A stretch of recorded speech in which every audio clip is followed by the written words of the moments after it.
नाही, असं मी नाव ऐकलं आहे, पराभूत काँग्रेस उमेदवार आहे त्यांच्या गटाचं वगैरे, पण आता ते वस्तुस्थिती मी काय घेतली नाही माहिती, आणि मला संपूर्ण माहिती घेतल्यावरच मी बोलू शकेल. मला या संदर्भात पूर्ण माहिती नाही आहे, कोण आहेत गुन्हेगार, काय आहेत, कोणाच्या जवळचे आहेत, याबद्दल अद्याप पूर्णतः स्पष्टता नाही आहे. इतका का टोकाचा संघर्ष इथपर्यंत का पोहोचला? चला पुढे विषय.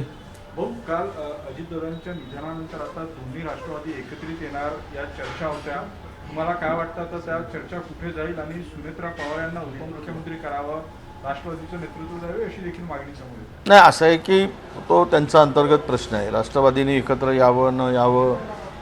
पण मला वाटतं की दोन्ही राष्ट्रवादींनी आम्हाला वाटतं, महाराष्ट्रातील अनेक राजकीय नेत्याला वाटतं की दोन्ही राष्ट्रवादी एकत्र यावेत, दुभंगलेली मंत्र जुळावीत. आता दादा तर नाही आहेत, अशा परिस्थितीमध्ये एक कुठलाही पक्ष असेल ती पक्षाची ताकद एकवटावी आणि महाराष्ट्रातील जनतेला त्या पक्षाकडून काही अपेक्षा आहेत त्या अपेक्षेच्या पूर्ततेसाठी आणि अनेक त्या विचाराशी जोडले आहेत, तो विचार पुढे घेऊन जाण्यासाठी दोन्ही राष्ट्रवादींनी एकत्र आलं पाहिजेत असं मला वाटतं. आता तो त्यांचा प्रश्न आहे की ते कसे एकत्र येतील आणि कुठल्या मुद्द्यावर एकत्र येतील. हा कारण शरद पवार साहेबांनी पवार कुटुंबीय आणि त्यांची संपूर्ण फॅमिली, भाऊ बहिणी सगळ्यांना खूप छान एका माळेमध्ये बांधण्याचं काम केलं आहे. खरं म्हणजे खूप छान त्या कुटुंबाला सांभाळलं असं म्हणता येईल. आता ही जबाबदारी अर्थात पवारसाहेबांचं वय लक्षात घेता या युवा पिढीने सगळी जबाबदारी घेऊन पक्षाची दुभरा एकत्रितरित्या सांभाळली पाहिजे, असं माझं मत आहे वैयक्तिक. उपमुख्यमंत्री पदासाठी सुनेत्रा पवार यांचं नाव सध्या चर्चेत आहे, आघाडीवरही आहे. राष्ट्रवादी काँग्रेस आज मुख्यमंत्री देवेंद्र फडणवीस यांना त्याबाबतचा प्रस्तावही दिला जाऊ शकतो, खात्यांबाबतही प्रस्ताव दिला जाऊ शकतो. हो, ते जर उपमुख्यमंत्री होतील तर तो पक्षाचा आणि त्यांनी राष्ट्रवादी अजितदादा गटांचा निर्णय आहे, कुणाला मंत्री करावं कुणाला उपमुख्यमंत्री करावं. त्यांचं तसंही एक पद रिक्त आहेच मला वाटतं, मंत्रिपद. आणि सुनेत्राताईंना जर ते उपमुख्यमंत्री होत असेल तर पहिली उपमुख्यमंत्री महिला होती आहे, त्याचा निश्चितच आम्हालाही आनंद आहे. एका महिलांना प्रथमतः पहिल्यांदा ही संधी उपमुख्यमंत्री पदाची मिळते आहे. नक्कीच एक चांगली गोष्ट होईल असं मला वाटतं. भाऊ, 1 तारखेला बजेट सादर होणार आहे, मात्र त्या अगोदर एक सर्वेक्षणाचा अहवाल आलाय की लाडकी बहीणसारख्या ज्या योजना आहेत त्याचा मोठा तोटा जो आहे तो या ठिकाणी बसतोय असं एक अहवाल. त्यामुळे राज्य डेफिसिटमध्ये नाही, आर्थिक सर्वेक्षण अहवालामध्ये तर पूर्ण राज्याचे वाटोळच केलं आहे, दिवाळखोरीच निघाली आहे. निवडणुका जिंकण्यासाठी हे जे काही पंतप्रधान मोदींच्या भाषेत सांगायचं झालं तर रेवडी, आता रेवडी म्हणाले ते रेवडी वाटून म्हणत आहेत तर स्वतःच रेवडी वाटत आहेत. रेवडी वाटूनच या निवडणुका फिरवल्या जात आहेत आणि त्यामुळे राज्याची एकूण आर्थिक स्थिती न बघता निवडणूक जिंकून सत्ता संपादनासाठी, सत्ता मिळवण्यासाठी राज्याचं वाटोळा करायचा अधिकार यांना दिला कोणी? आणि निवडणुकीच्या तोंडावर हे सगळे निर्णय होतात आणि निवडणुका जिंकल्या जातात. खरं तर निवडणूक आयोग काय करतं, आचारसंहितेच्या अगोदर अशा प्रकारच्या ज्या घोषणा होतात त्यावेळेस निवडणूक आयोगाची भूमिका ही कठोर असली पाहिजे, पण ते निर्णय निवडणूक आयोग घेऊ शकत नाही किंवा निवडणूक आयोग आता हे सरकारचं बाऊलं झालेलं आहे, त्यांच्या हाताचं खेळणं झालेलं आहे सत्ताधाऱ्यांच्या. त्यामुळे आज राज्य दिवाळखोरीकडे निघालं काय, वाट लागली काय? यांना खुर्ची महत्त्वाची आहे. महाराष्ट्रातील जनतेची मतं मिळवण्यासाठी त्यांना माहीत आहे की शॉर्ट मेमोरीवाले लोक आहेत, आपण 10,000 देऊ, 5,000 देऊ, बिहारमध्ये 15,000 दिलेत, मतं घेतलीत आणि सत्तेवर बसलेत. इथे सुद्धा लाडकी बहीण आणत असताना त्याचा विचार लाडकी बहिणीचा करत असताना राज्याची आर्थिक स्थिती मजबूत करण्याची आवश्यकता होती, रिसोर्सेस वाढवण्याची आवश्यकता होती, पण ते काही केलं नाही. त्यामुळे राज्याची वाट लागली. अनेक अशा योजना आहेत, पुन्हा पुन्हा कर्ज काढलं जात आहेत. इन्फ्रास्ट्रक्चरच्या नावाने, म्हणजे समृद्धीचा विस्तार होतो आहे, शक्तीपीठ होते आहे, याला कर्ज काढले जात आहेत. MMRDAच्या माध्यमातून अनेक प्रोजेक्ट हाती घेतले आहेत, MSRDCचे अनेक प्रोजेक्ट हाती घेतलेले आहेत. त्यामध्ये करोडो रुपयांचा निधी आहे आणि हा निधी येण्यासाठी कर्ज काढावं लागतं आहे. कर्जाची उद्या आर्थिक मागच्याच बजेटमध्ये साधारणतः डिफिसिट बजेट हा 60,000 कोटीच्या आसपास होता. आता तर पुन्हा वाढत गेलेला आहे. अनेक योजना सरकारला राबवत असताना आता बंदच करावे लागतील आणि डेव्हलपमेंटच्या कामालाही कात्री लावावी लागेल. रस्त्यात पडून लोकांचे जीव गेले तरी चालतील, खड्डे बुजवण्यासाठी सुद्धा यांच्याकडे पैसे शिल्लक राहणार नाही, अशी स्थिती राज्याची होणार आहे. विरोधी पक्ष नेते पदाबाबत एक या अधिवेशनात कायदा आणण्याची शक्यता आहे. सामनानं त्याबाबत छापलेलं आहे. संख्या निश्चित केली जाणार असल्याची शक्यता. नाही, परवा मी उद्धवजी ठाकरे साहेबांच्याबरोबर बोलताना असा एक ड्राफ्ट तयार होता, याची माहिती मी त्यांच्याकडे दिली. खरं तर यामध्ये राज्याला कायदा करण्याचा अधिकार आहे का? कारण विरोधी पक्ष घटनात्मक हे पद आहे आणि त्या संदर्भातला निर्णय केंद्र सरकारच्याकडे असायला पाहिजेत. केंद्रात त्या कायद्यामध्ये काय तरतूद किंवा बदल व्हायला पाहिजेत. आता उपमुख्यमंत्रीपद हे काय आहे? हे कुठल्या संविधानिक पद आहे? हे कुठल्या घटनात्मक पद आहे? याला काहीच आधार नाही.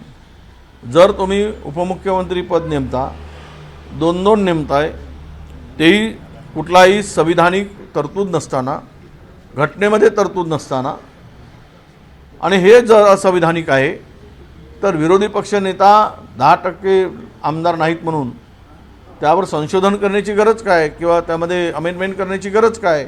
नवीन बिल आणण्याची गरज काय? याचा हे सगळं बघताय. त्यांना विरोधी पक्ष नको आहे आणि महाराष्ट्र लुटण्यासाठी कोणालाही त्यात आडवं येऊ देऊ नये, ते त्याच्यामध्ये अडथळे येऊ नयेत, अडचण ठरू नये. पूर्ण महाराष्ट्र लुटून खाताना ही सरकारची भूमिका आहे असं मला वाटतं. अर्थ आणि नियोजन खातं भाजपकडे जाण्याची शक्यता आहे आणि यंदाचा अर्थसंकल्प देखील मुख्यमंत्री मांडतील अशी चर्चा सुरू आहे. तर ते खातं तर भाजपकडे जाईल अशी जोरदार चर्चा. नाही तर ते कोणाला काय द्यावं, कोणाला काय देतील, तो खरं म्हणजे मला विचारून याचं उत्तर माझ्याकडे नाही. पण एक आहे की भारतीय जनता पक्षाला सगळंच पाहिजे. आता हे ठेवले आहेत व्यवस्था म्हणून, नाहीतर हे बिना खात्याचे मंत्री उद्या करून टाकतील राष्ट्रवादी आणि शिंदे गटांना, आणि म्हणतील की तुम्ही मंत्री आहात ना, झाला तरी त्यांच्या मंत्र्यांना कुठला अधिकार आहे.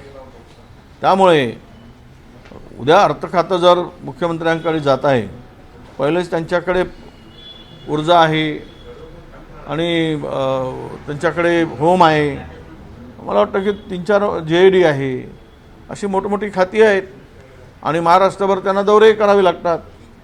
निवडणूक प्रचारामध्ये सर्वाधिक फिरतात मुख्यमंत्रीच फिरतात. देशामध्ये नरेंद्र मोदी फिरतात आणि राज्यामध्ये पाहिलं तर सर्व राज्याच्या मुख्यमंत्र्यांचं काढलं तर मुख्यमंत्री जास्त दौरे करतात निवडणुकी जिंकण्यासाठी. एरवी करतात नाही मला माहीत नाही, पण निवडणुकी जिंकण्यासाठी सर्वाधिक दौरे मुख्यमंत्र्यांच्या महाराष्ट्रात दिसतात. मग अशा वेळेस ते एवढ्या डिपार्टमेंटचं एवढे खाते सांभाळत असताना त्या खात्याला न्याय, होम डिपार्टमेंटचं आता एवढा मोठा खाता आहे, ते पाहिलं आपण राज्यातली कायदा सुव्यवस्थेची काय स्थिती निर्माण झाली. कोळ्या बालिकेवर अत्याचार होताना आपण पाहतो आहे. हे सगळ्या घटना हेच सांगतात की यामध्ये व्यवस्था संपूर्ण कोलमडली आहे. आता अर्थखातं घेऊन जर सुधारत असेल तर तो आनंद आहे. भाऊ, सुषमा अंधारेंनी धोक्यावरती प्रश्न उद्भवलेला आहे, उच्चारलेला आहे आणि म्हटलं की धोका जर म्हणतात तर CCTVमध्ये विमान कसं दिसतं? नाही, मला तरी वाटत नाही. काल मी सकाळी 8:15 मी बारामतीमध्ये काल होतो. पूर्ण जे विजिबिलिटी होती, ज्याला दृश्यमान्यता म्हणतात, ते संपूर्ण स्पष्ट होतं. त्यामुळे तिथून काही आणि तिथल्या दिलेल्या माहितीनुसार 3000 मीटरपर्यंत विजिबिलिटी क्लिअर होती, दृश्यमान्यता क्लिअर होती. 3000 मीटर म्हणजे 3 किलोमीटर होते. 3 किलोमीटरपर्यंत जर पूर्णतः विजिबिलिटी क्लिअर होती तर त्याला ते अडचण आहे असं मला वाटत नाही. आणि त्यामुळं असं म्हणणं चुकीचं आहे. या संदर्भात नक्कीच उच्चस्तरीय चौकशी झाली पाहिजेत. लोकांच्या मनामध्ये अनेक प्रकारचे प्रश्न आहेत. हे विमान अपघात आहे, घातपात आहे, या संदर्भातमध्ये तुम्ही जर सोशल मीडियावर जर पाहिलं तर 80-90% लोकांचं मत आहे की हा घातपात आहे. हा अपघात नाही. त्यामुळे सरकारने आपली बाजू स्वच्छ आहे हे सिद्ध करण्यासाठी या संदर्भातली संपूर्ण चौकशी झाली पाहिजे. ते CBI असू देत किंवा कुठल्याही प्रकारची जी सर्वोच्च चौकशी करता येईल ती चौकशी सरकारने करावी आणि यामधली लोकांच्या मनामध्ये जे काही भावना आहे लोकांची आणि लोकांच्या मनामध्ये जो काही कलह आहे तो दूर करावा. राज्य सरकारने मोठा निर्णय सुद्धा घेतला, CID चौकशीचे आदेश दिले आणि अपघात स्थळी जे आहेत ते पोलिसांना तिथे बंदी असणार आहे. नाही CIDच्याकडे फार CID चौकशी म्हणजे CIDकडे कुठले टेक्निकल आणि एक्सपर्ट असतात. त्यामुळे CID चौकशीतून फार काय निष्पन्न होईल असं मला वाटत नाही. CIDपेक्षा CBIची चौकशी व्हावी आणि तीसुद्धा पुन्हा न्यायालयीन चौकशी जे उच्च न्यायालयाचे न्यायाधीश आहेत त्यांच्या अध्यक्षतेखाली एक चौकशी समिती करून त्या माध्यमातून चौकशी व्हावी असं मला वाटतं. लोक शिक्षक आंदोलनाच्या मार्गावर आहे कारण जिल्हा परिषद निवडणुकीच्या तारखा बदलल्या. TET परीक्षा आणि निवडणूक एकाच दिवशी येत आहे. शिक्षक आंदोलनाच्या नाही बरोबर आहे ना. तुम्ही एकीकडे TET सक्तीची करताय आणि दुसरीकडे परीक्षेच्या दिवशी निवडणुका घेताय. हे जरा राज्य सरकार आणि निवडणूक आयोगामध्ये समन्वय नाही किंवा निवडणूक आयोगाचं तोंड शिवलं आहे. तुम्हाला हे तारखा करत असताना सरकारबरोबर चर्चा करून TET एक्झाम असेल, दुसरीकडे एक्झाम दिले नाही म्हणून शिक्षकांना कारवाई करता आणि त्यामध्ये पुन्हा त्याच दिवशी तुम्ही निवडणुका घेता. ते दुपट्टी धोरण आहे, हे बदललं पाहिजेत. आम्ही शिक्षकांच्या बाजूने उभे आहोत. अशा प्रकारे शिक्षकाचा छळ करणं राज्यामध्ये शिक्षणासारखं पवित्र दान करणाऱ्या शिक्षकांना असं वेटीस धरणं हे योग्य नाही. लोकप्रतिनिधीवरील खटल्यांबाबत ॲप विकसित करा असं न्यायालयाने राज्य सरकारला सांगितलेलं आहे. नाही आनंद आहे. खरं म्हणजे या संदर्भातले सर्वोच्च न्यायालयाचे आणि न्यायालयाचे केंद्राचे सुद्धा कायदे आहेत. या जलद गतीनं लोकप्रतिनिधीवर असलेल्या खटले चालवले गेले पाहिजेत. विथ मुदतीमध्ये ते खटल्यांचा निकाल लागला गेला पाहिजेत आणि तातडीनं त्याच्यावर कारवाई केली गेली पाहिजेत. हे कायदेच आहेत. आता ॲप तयार केल्यानंतर लगेच समजून येईल. दुपट्टी भूमिका तर तुम्ही पाहिलीच ना. मधामध्ये ज्यावेळेस नाशिकचे आपले राज्याचे मंत्री त्या संदर्भातली भूमिका पाहिली आणि सुनील केदारांच्या राज्यातली भूमिका पाहिली. ज्यावेळेस कोर्टाचे निर्णय आल्यानंतर तुम्ही एकावर कारवाई 12 तासात करता आणि दुसऱ्यावर कारवाई करताना तुम्हाला 4 दिवस लागतात. यातून तुमची इमानदारी आणि तुमच्यामध्ये असलेली बेईमानी हे दिसते की किती तुम्ही द्वेषपूर्ण आणि त्या कायद्याची पायमल्ली करून तुम्ही निर्णय घेता. दबावापोटी दबाव टाकून प्रेशर टाकून आणि सत्तेचा वापर करून हे दिसून पडतं. त्यामुळे ह्या ॲपमधून लोकांच्या लक्षात येईल की कोणावर काय खटले आहेत आणि कशा पद्धतीनं त्यामध्ये कारवाई सुरू आहे. ही सगळी माहिती लोकांच्या पुढे आली पाहिजे. त्याची आवश्यकता आहे. विजय जी, चंद्रपुर में जो घटना घटी है, नगर सेवकों को किडनैप करने की कोशिश की गई, क्या है पूरा मामला? क्या किडनैप करने के लिए जो लोग पहुंचे थे अस्त्र शस्त्र लेके पहुंचे थे? क्या कांग्रेस के ही गुट के लोग हैं? विस्तार से बताएंगे. नहीं मुझे अभी मैं तो नहीं था. कल मैं बारामती में था, अजय दादा के फ्यूनरल में था और आज मुझे पता चला, कल रात में ही मुझे पता चला. कुछ लोगों ने हमारे रिपोर्ट वगैरह दिया था. मैं कल लेट नाइट आया और रिपोर्ट वगैरह दी, ऐसे मुझे पता चला है. अब उसके बारे में पुलिस इन्वेस्टिगेशन कर रही है. क्या शस्त्र थे, क्या इरादा था, क्यों आए थे और गाड़ी हाईवे पे रोकने की क्या ज़रूरत थी, 8-10 गाड़ियाँ किसकी थी, कौन था सूत्रधार, किसके इशारे पर था, इसकी पुलिस जांच होगी और उसमें सच्चाई मुझे मेरे ख्याल से सामने आएगी, ऐसा मुझे लगता है. क्या उन नगर सेवकों को आपने बुलाया था, मिलने के लिए आ रहे थे, रजिस्ट्रेशन कराने के लिए आ रहे थे और जिनको रास्ते में रोका गया? हाँ, ऐसा पता चला है कि वो लोगों को वो पुणे से आ रहे थे, पुणे से समृद्धि से आ रहे थे. कुछ गाड़ियाँ उनका पीछे फॉलो कर रही थी और बीच में रोककर वर्धा टोल नाका के पास में रोककर वर्धा ज़िले के अंदर उनको धमकाया गया, उनको शस्त्र दिखाया गया और पीछे से जब एक गाड़ी पुलिस के गाड़ी जैसा एक गाड़ी आते हुए दिखी तब ये डर के भागने लगे. तब हमारे कुछ लोगों ने, कार्यकर्ता ने गाड़ी में बैठे वाले एक को खींचकर गाड़ी में डाला और गाड़ी स्टार्ट करके पुलिस स्टेशन में लगाई, ऐसा मुझे बताया गया है. अब इसके पीछे के जब आरोपी पुलिस क्लियर करेगी तब मैं प्रेस कॉन्फ्रेंस लेकर बात करूंगा, ये आरोपी किसके हैं, कौन से हैं, किसके विचारों से जुड़े हैं, किसके इशारे पर काम किया है, ये सब मैं सामने रखूंगा। आज मेरे पास में पर्याप्त जानकारी नहीं है, इसलिए मैं स्पष्ट रूप से बोलना नहीं चाहूँगा। कांग्रेस वहाँ पे 2 गुटों में बढ़ती हुई दिख रही है। अब तक महापौर के बारे में निर्णय नहीं हो पाया है। क्या इसके पीछे बीजेपी की भी रणनीति है? क्या बीजेपी भी हॉर्स ट्रेडिंग कर रही है कि जिस तरीके से घटनाक्रम हुआ है नगर सेवकों को किडनैपिंग का? नहीं, देखिए किसी के पास में तो बहुमत नहीं है। 34 का आंकड़ा ना भाजपा के पास में ना कांग्रेस के पास में। ये जो बातें फैलाई जा रही है कि कांग्रेस महापौर क्यों नहीं कर रही, अरे अपने पास में 3 लोग अपक्ष जोड़ने के बाद में 30 ही होते हैं, हमको भी 4 की जरूरत पड़ती है। अब ये 4 कहाँ से लाए, इसके बारे में वो काम होने की जरूरत है, या हम लोग प्रयास कर रहे हैं। अब सवाल ये है कि जैसे कोई हमारे पास में मेजोरिटी है और हम लोग 2 गुट में बिगड़ते हैं, अरे भाई जादुई आंकड़ा ही नहीं है हमारे पास, ना भाजपा के पास में। वो है अपना अपना प्रयास कर रहे हैं, हम भी अपना प्रयास कर रहे हैं, वो भी अपना प्रयास कर रहे हैं। रहा सवाल कि अभी मेयर बनाने का, तो आंकड़ा जुट जाने के बाद में मेयर बनेगा।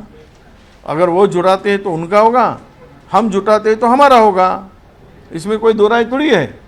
पर जादुई आंकड़ा हमारे पास में क्लियर मेजॉरिटी नहीं है। हमें 4 की आवश्यकता फिर से है। 30 ही लोग हमारे पास में 3 अपक्ष को पकड़ के, और भारतीय अभी इसमें बार्गेनिंग थोड़ी उद्धव ठाकरे जी की सेना के 6 लोग होने से और उनके साथ में 2 लोग ये जो है वंचित, वो उनके गुट में शामिल होने से उनका 8 का आंकड़ा हुआ है। अब उनके पास में 24 है, एक अजीत दादा अपने शिंदे सेना का पकड़ के उनके साथ में, और 24 है। अभी 8 का गुट ये अलग है, 2 इंडिपेंडेंट 2 अलग है, वो भी अलग बैठे हुए हैं कि उनके साथ में भी कभी बोलते उबाटा के साथ में, कभी बोलते हम अपक्ष है।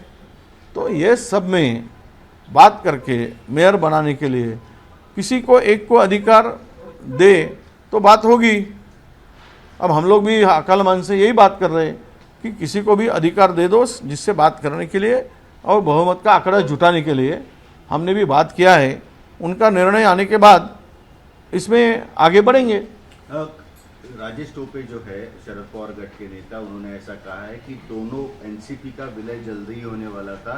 इस संदर्भ में बैठक भी हो चुकी थी और अजित पवार जल्द ही इसकी घोषणा करने वाले थे। कैसे देखते हैं इस बयान को? तो इसका मतलब कि राजेश टोपे जी इस घटना के साथ में वो बैठक का संबंध जोड़ रहे हैं।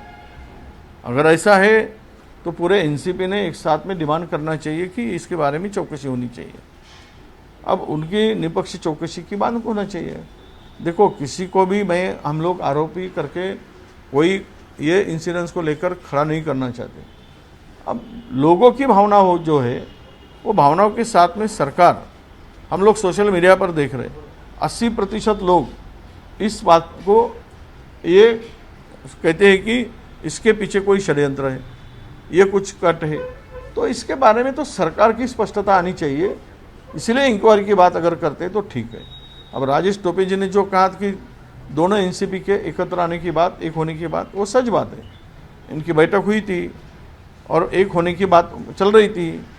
अब उसी समय अगर अजीत दादा का प्लेन क्रैश होता है तो ये गंभीर मामला है। इस बारे में उच्च स्तरीय चौकसी के बाद ही क्लियर हो पाएगा, ऐसा हमें लगता है। डेफिसिट जिस तरीके से देख रहे हैं, आर्थिक सर्वेक्षण का जो रिपोर्ट आया है अभी हाल ही में, नहीं, आर्थिक सर्वेक्षण में महाराष्ट्र का तो बट्टा बढ़ चुका है। वो पढ़ने के बाद में पता चलता है, आगे का कोई काम भी नहीं कर पाएंगे, ना बैंक हमको कर्जा दे पाएगी। अब डिफिसिट का तो पिछले 2 साल से हम यही देख रहे हैं ना, जो बजट पेश हो रहे बड़ा लंबा डिफिसिट है, क्योंकि खर्चा ज़्यादा, इनकम कम, और इससे महाराष्ट्र ये पूरा फाइनेंशियली क्राइसिस में है, ऐसा भी पता चलता है। तो आगे चलकर बहुत सारे योजनाओं को बंद ही करना पड़ेगा और डेवलपमेंट को भी बंद करना पड़ेगा, आर्थिक फाइनेंशियल कुछ शिस्त लगानी पड़ेगी, तभी इससे हम लोग बाहर निकल पाएंगे। नहीं तो और हम लोग खड्डे में जाते जाएंगे। और महाराष्ट्र जो एक नंबर की बात करते थे, महाराष्ट्र की स्थिति बहुत पतली होगी। जैसा रुपया पतला हो रहा है डॉलर के तुलना में, वैसा महाराष्ट्र भी होगा। सर एक राजेश टोपे मराठी हां, नाही, राजेश टोपेजींचं म्हणणं जर असं असेल की दोनही राष्ट्रवादी एकत्र येणार आहेत, तर हे आम्हालाही माहीत होतं दोनही राष्ट्रवादीची एकत्र येणार, यांच्या संदर्भात बैठक झाली, अजितदादांनीच त्या संदर्भात पुढाकार घेतला। आता ते जर म्हणत असतील की या बैठकीशी आणि एकत्र येण्याशी अजितदादांच्या प्लेन पडण्याचा संबंध आहे, क्रॅश होण्याचा संबंध आहे, तर मला वाटतं या संदर्भात चौकशीची मागणी एनसीपीने केली पाहिजे आणि स्पष्टता आणली पाहिजे। आम्ही कोणावरही कुठलाही आरोप करण्यापूर्वी जनतेचं मतसुद्धा लक्षात घेण्याची आवश्यकता आहे।